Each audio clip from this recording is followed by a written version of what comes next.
What's going on, fellow YouTubers? So I am here to share some tips and steps on how to convert a X1 pocket bike to a full electric bike.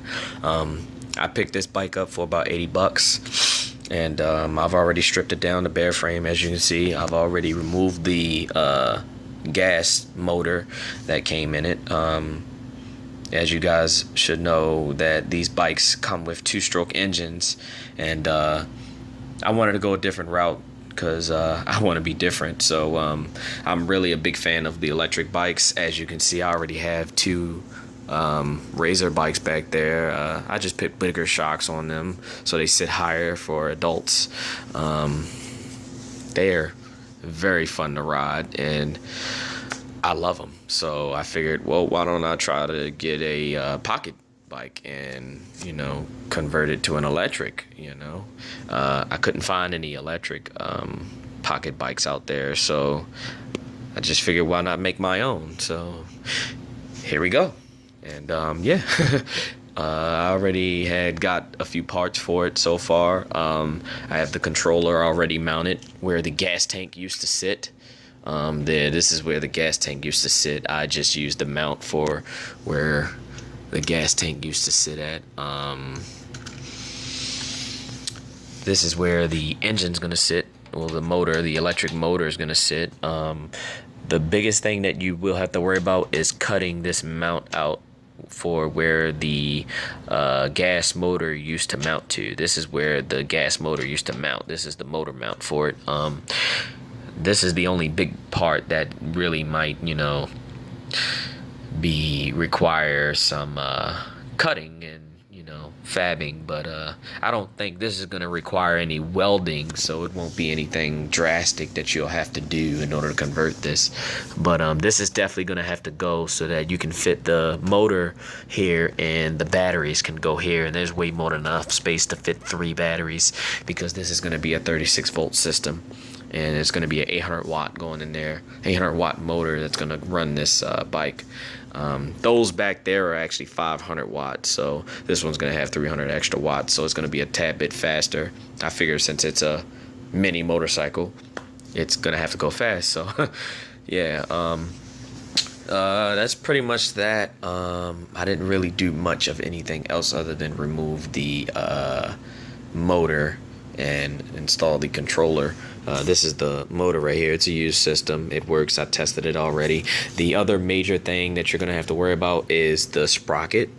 I'm not sure which size sprocket your pocket bike is going to have. I know these things either came with either 2 sprockets, the T8F chain, which is the smaller sprocket, and the 410 chain, which is the bigger sprocket. I'm not sure. You would have to measure the chain. I've already did that. Mine's comes with a T8F chain, so mine's is the smaller one. I already ordered the sprocket to fit the motor for this because they don't make the sprockets for the rear wheels for these bikes. The sprocket that fits the motor has to be a double D sprocket, and what I mean by that is the sprocket has 2 cutouts in it where it has 2 flat spots where the motor basically mounts, or the sprocket mounts onto the motor. As you can see, my camera clears up. I'm trying to clear it, and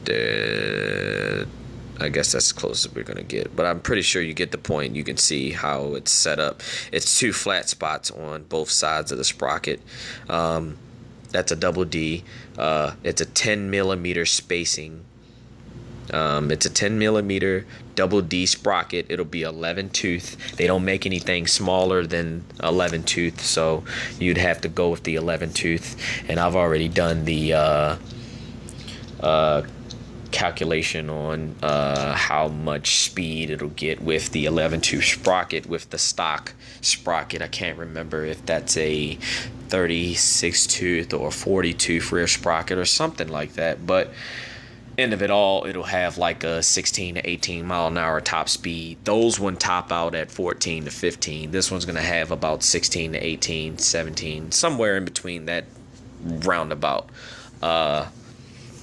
But that sprocket, you're definitely going to have to get either it's going to be a T8F or a 410 sprocket for your motor. But just make sure that it's a 10 millimeter spacing and it's a double D sprocket, or else it won't work. It won't fit.